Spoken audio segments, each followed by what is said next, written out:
Welcome back to the White Hart Lounge, episode 5. Hope everybody's keeping well. And yeah, what a crazy week in the world of Spurs. And what I can remember is that it didn't start off the best, did it, with Levy and his statement, his financial statement. Just to kind of summarise it, he's not willing to kind of push the boat out and spend money that we don't have, even though we're the 9th richest club in the world. I mean, with this protest coming up on the Sunday, I mean, it's terrible timing for him to come out with a statement like that. And it's like, we all know this. We've witnessed it year on year. They won't break the wage structure. They're always playing it safe. Always going for deals, never going and buying top players to improve the first team, always trying to do it on the cheap. Yes, they spend money. They have splash money out, but the recruitment over the years has been it's been poor, hasn't it? It really has been poor. And I feel that this club could have spent it so much better. But the main thing is this wage structure. We miss out on so many top players. So this information, guys, I mean, it's going to add fuel to the protest on Sunday. It just shows you that we're just not, as a club, Levy, the board, they just don't want to really take that next step. And this is a problem because, they built this stadium. It's supposed to be a game changer. This new stadium that we can make us compete with the top teams in the Premier League. We can't hardly compete with anybody. Nothing has changed. It's got worse. And we're further away than we were when we had that Champions League final, so far away. And it's not good enough. And what do we do? Like, protest? We can keep protesting. It doesn't sound like the club are going to sell anytime soon. They keep talking about investment. But look, it's a problem. Like, we all as fans have to accept that we're never really going to push on, and we have to pray that we get a decent coaching and that the recruitment, they do pull the recruitment off with these bargain basements that they buy, cheaper signings, that the coach kind of puts it together and gets us into a competitive team like under Pochettino, like under Redknapp, managers like that, Martin Jol. That's the best we can hope for. It's not good enough. It is really, really not good enough, guys. I'll tell you that much. It's not. It's, I aspire to want to win titles, challenge for trophies. But if we look at this season, last season, we've completely tailed off. And it is a concern.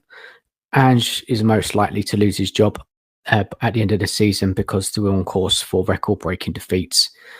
Ange is breaking so many bad stats. I think there was one today that is the worst win rate or something like that since the early 1900s. I mean, it's crazy stuff. 20 defeats this season, 16 in the league. And yeah, look, it's a problem because, like, we've digressed. We're well off top spots. We're mid to low, but near the bottom, basically, aren't we? We're not even in the top half. Whatever managers kind of come in, it's going to have a massive rebuild job on his hands. He really is. It's going to be a really big test for him to pull this squad back up. Players don't look great. They look like they're a lot of confidence, and there's players like Udogie. Like, when he first come in, explosive player, you thought this is it. But look how he's playing right now. Completely lost his way. They go away and play for the international team, and they play a lot better. And the new manager, whoever it is it's going to take some time. Nothing's going to happen straight away next season. It's going to be painful. It is, because we've dropped off so much. And unless the new coach pulls something miracle off, or again, as I said, the recruitment is much better, then look, it's going to be another tough season next year. But we're saying that, having Ange out is is very important because it's got beyond the joke.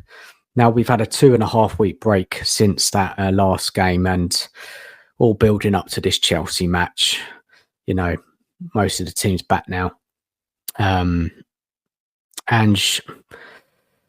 should have been putting something together for that Chelsea game. And like I've been keep saying last couple of weeks, that we need to start building up some momentum and some consistency in performance to give us any kind of hope when we go into that Frankfurt game next week. And we saw the starting lineup. I was happy. It's very, very strong. I thought I was happy with the lineup.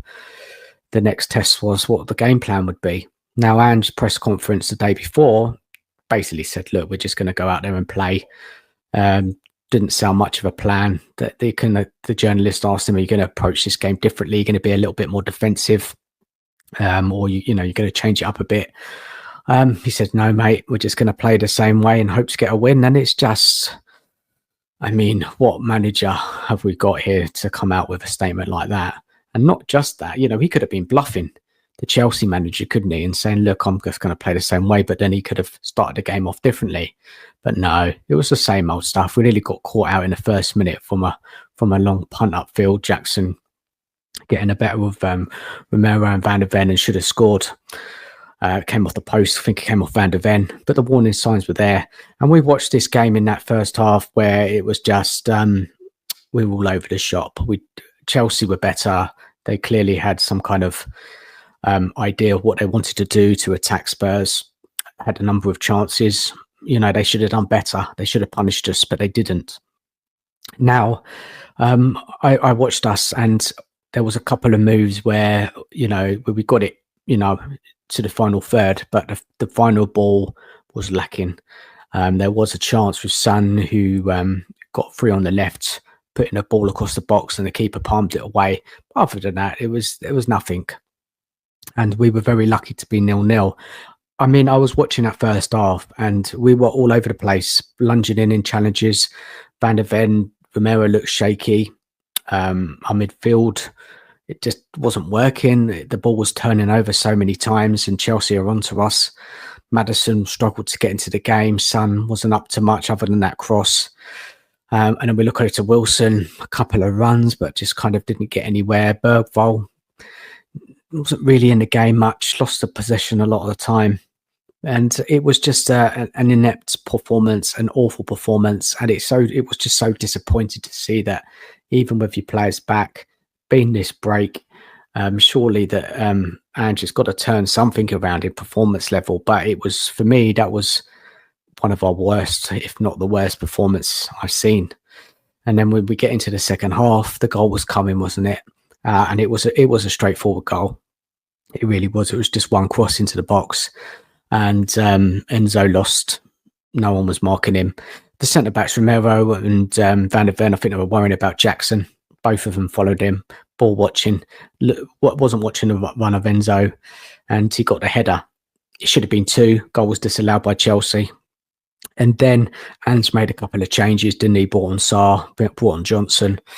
And Sarr, he scored that fantastic goal, but it's obviously what we've seen is the tackle before that, which was a dangerous tackle, and it was a foul, and the goal didn't stand. Look, it was painful. The players did rally a little bit come the end of the second half, but it wasn't anything Ange to put together. It was more players trying to play with some kind of pride. There was the whole thing with Ange cupping his ear to the away fans when we got that equaliser after we made the sub, because the fans were not happy with the subs he made. But what a mess. Fans weren't happy, having a go at the players, singing, "You don't know what you're doing." Then there was the really tetchy press conference, wasn't it, where Ange was just in total denial and didn't seem to see that we didn't play. I thought we were awful the whole game, and it was one of the worst performances I've seen this season in performance-wise. The way we kind of had the ball, how we used the ball, how we defended, how we kind of progressed the ball. Solanke was dropping deep so much. We just didn't look fluid. It was just chaotic football and scrappy, desperate. Chelsea weren't amazing, don't get me wrong. They weren't amazing, but they had more than enough to win the game. They weren't at their best. They had quite a few chances. Avakari made a cracking save in that first half, what I can remember. But it was, look, let's be honest, it was a disgusting performance. I'm not happy about it. I'm really not. I was furious after the game. I really was. It was such a disappointing game. And look, what can I say? Ange didn't do himself any glory. We've seen the press conference this morning, basically kind of denying that he was cupping his ear to the fans, that he was just happy that we scored a goal. You know, in the press conference, he's saying that there was some positive stuff from the game. Oh, it was a tough game away from home, away to Chelsea. Oh, it's excuses. I mean, he should have come out and apologised after that match to the fans with his head down in shame, because it was a shocking performance. The players have given up playing for this manager. Look, it's one loss too many, isn't it? As I said, 16 defeats, and there's very little hope that we're going to go on and do anything in that Europa League. Not with the way we're playing. Really not. Sorry, I just lost my screen a bit. But look, I mean, fans have had enough. Even those who are behind Ange have had enough now. When managers turn on fans, it's the end days, isn't it? Yes, he's here. Why is he not being sacked? Is it because Levy doesn't want to pay the money to sack him early? Is it because of the Europa League? Is it because they haven't got anyone lined up right now, or there's nobody who can come in? I mean, look, I wouldn't like it, but Mason can come in and do a job until the end of the season. Probably get us playing better than we are with under Ange, because I just think the players have given up playing for the manager now. So look, it's not good times at Spurs when you have a terrible board, a terrible manager. We're all going to be down in the dumps. We're all going to be fed up, sick to death of the season. There's little to really say anything positive at all in any kind of players' performances. There's just nothing to really go on. There's going to be more defeats to come this season, I'm afraid. And look, the pain is going to continue. It's so hard. It's so difficult. That's why, you know, I hope so many people get down to the protest on Sunday and get involved to challenge the board for all their failures. And this season has been one of the worst in memory. Guys, give us your comments on anything to do with the protest, the financial statement, and his behaviour. Very, very strange behaviour, how he's dealing with the fans, how he's dealing with the media. Is this the worst manager you've ever seen at Spurs? Yeah, let us know. What are your thoughts on the kind of forthcoming games? We've got Southampton away at the weekend. Surely that's a victory, but you know, nothing's ever guaranteed, because we've already lost to Leicester and Ipswich this season. I don't have a lot of hope. But you know, there'll be players rested for the Europa League game. Southampton got a good result the other week. They went to Bournemouth and won. So look, anything can happen. The players, they just don't seem up for it right now. They look lost. They don't know what they're doing, and doesn't seem to kind of pinpoint the problems. And this is it for me. He can't see it, and there's a huge concern. I don't know if he just wants to try and keep the players' confidence up, or you know, him being too negative about performances won't help the team. I don't know. What is he saying behind closed doors to these players? The players are looking at each other. They're talking. They're thinking, what is going on under this manager? And looks like a lonely figure on that touchline, doesn't he? He really does.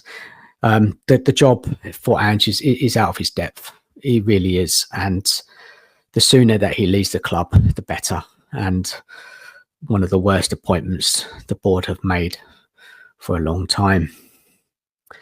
Anyway, guys, thanks for watching the video. Hopefully I'll see some of you down there at the protest on Sunday. Please like, share and subscribe. Take care of yourselves, and I'll speak to you all soon. Bye-bye.